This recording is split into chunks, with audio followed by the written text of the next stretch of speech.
In this video I want to show you how I rigged up my Canon EOS RP for filmmaking. I think it's a great little camera with limitations, but with the right accessories you can get around at least some of them.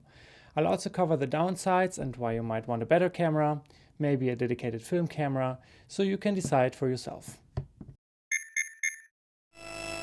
I bought the RP a couple of years ago, mainly for photo, and I really like it because it's super small, it's full frame. It has Wi-Fi that allows me to quickly download images to my phone and edit them there while the camera is in the bag and turned off. I mainly did photography as a hobby back then, sometimes also for my job because I'm an entrepreneur. And I also have friends who are influencers on Instagram and I did some photo shoots for them. Anyway, with the time I got more and more into video production, still mainly as a hobby. I've also made some promotional videos for my company and I was actually quite satisfied with the image quality. I've also worked on some documentaries for the YouTube channel of a friend, which was more run and gun filming than doing plant shots. And while I was getting more and more ambitious, the limitations of the RP became more obvious to me. I didn't really want to buy a new camera right away though, so instead I added accessories to my rig to make up for those limitations. First of all, I got a bigger monitor, because the little screen of the RP is no fun to work with. So I got the Desview R7, which is relatively cheap and 7-inch wide. With that, it's a lot easier to see what you're doing, but the size is not the only advantage. It also offers additional tools that the camera itself does not have. Waveforms are a visualization of the exposure of the image. The only thing on the RP that comes close to that is the histogram, but the histogram does not show which parts of the image are actually off. I have to say that I don't want to do without waveforms anymore since I've learned how to use them. I have them turned on almost permanently to quickly check for over or underexposed areas, and it's very useful to have them visible while recording. The RP unfortunately hides the histogram when you press record. Number 3, false colors are even better to get the right exposure, but this alters the image completely, so I only turn it on occasionally, for example to make sure that my face's IRE is between 60 and 70. It's also great to see if any pixels are clipping. A little disadvantage here is that the exposure tools in the monitor analyze the complete HDMI signal from the camera, which includes the menus. So you will see the white text and icons being reported as overexposed. It's not a very big deal, but you have to know it. Number 4, the RP can show grid lines, but like with the histogram, they are hidden during recording. So I turn them off completely in camera and use the grid lines of the monitor to get the composition right, like rule of thirds and so on. Number 5, focus peaking.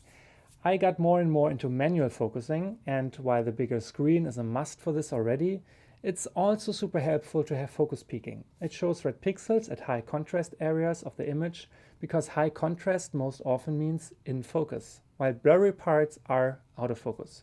The RP has this feature, but it only works on the internal screen. It does not output it to the HDMI port, so it's not visible on the external monitor. Number 6, battery. The camera's little battery does not last very long, so I bought a dummy battery that fits in the battery slot and then used it with an NPF battery that would also power the monitor. Some people say that this might damage your camera. More precisely, it might burn the HDMI port. And that might be true for some cameras, but not for Canon in my experience. In general, make sure that you connect the power first and then HDMI and then turn the devices on. Otherwise, if HDMI is already connected and then you connect the power, in the moment when the plus pin gets connection but the minus pin has no connection yet, the electricity might try to find its way through the ground pin of the HDMI port, and that is not designed for such large currents. So connect power first and then HDMI and then turn the devices on. Then you should be good. And make sure that your power connections don't come loose after that. When taking the rig apart, do those steps in reverse order. Obviously, do all that at your own risk. In the end, I think it's a huge benefit to have only one battery for every device of the rig instead of many.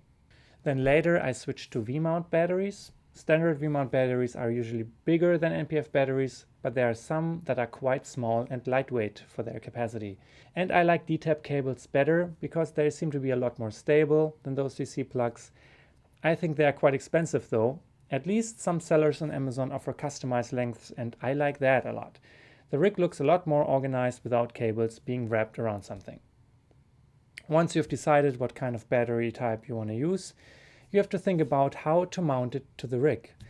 I went with 15mm rods, quick release clamp and V-mount battery plate, all from SmallRig.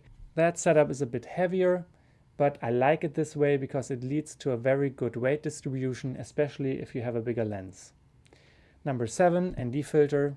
Obviously this is a must if you want to record with an open aperture, so I got the HIDA variable ND filter because it had good reviews.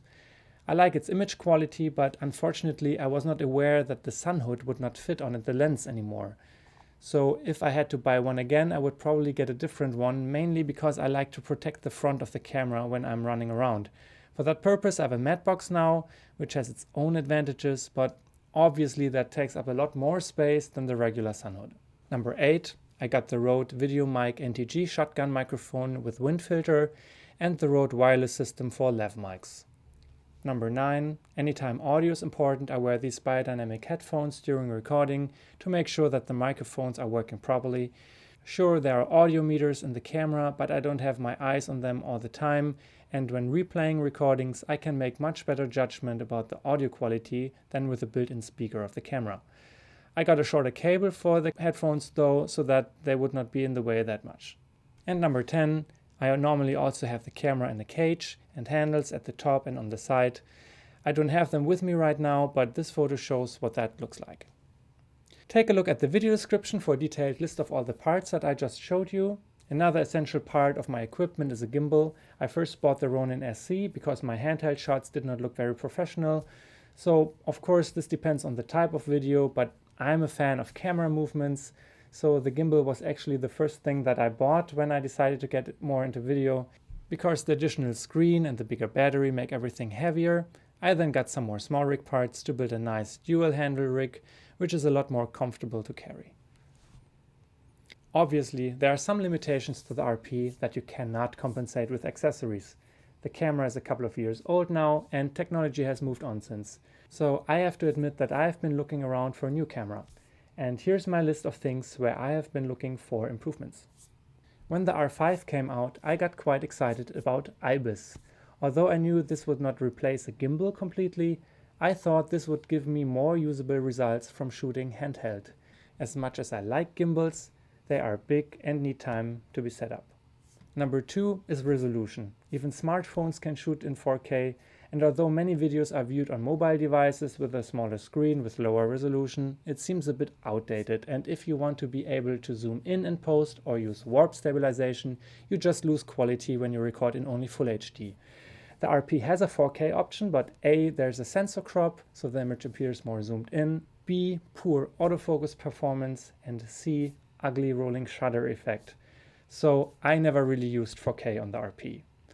Number 3, dynamic range. I often notice clipping in my footage, and then I found out that dynamic range is the keyword here and that it's one of the most important qualities of a camera. So I began to wonder by how much a new camera would perform better in that regard. I also learned about log recording, which the RP does not support. There are third-party color profiles that produce a flat image like log. It's fun to play around with that, but it's not ideal because the RP only records 8-bit colors, and that can lead to banding issues during color grading.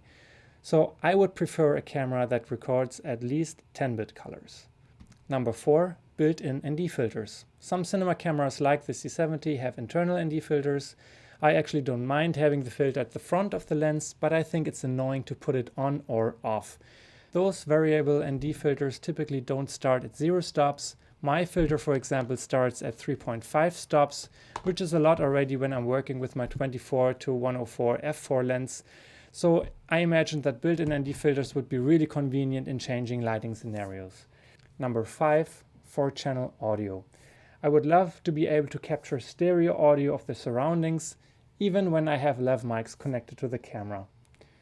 Number 6, the recording limit. Canon DSLRs and mirrorless photo cameras typically have a limit of 30 minutes. After that, you have to restart the recording. Depending on what you do, this might not be an issue at all. The only case where I would have a problem with that is when I install the camera to record a stage and just want to let it do its job for an hour or two. Number 7, built-in exposure tools. Although my external monitor does a good job here, it takes up space. So it would be nice if these tools were provided by the camera itself, so that I don't have to bring the monitor all the time. Number 8. I also have a cinema lens, which is totally manual. It has no digital contacts at all. And this means that the camera does not know the focal length of the lens when you attach it. And that seems to be crucial information for digital IS, and this causes the RP to completely deactivate it, indicated by a flashing icon. Number 9. Limited HDMI features. The RP turns the internal screen off when HDMI is connected, and this also removes all the touchscreen functionalities, like moving the focus zone. So you are then forced to use buttons for those things. These were the things that I don't like about the RP. How important are those things for you? Let me know in the comments. I've actually just upgraded to a new camera, and if you want to find out which one and why and how it compares to the RP, you should check out my other video. But that's it for this video. See you there.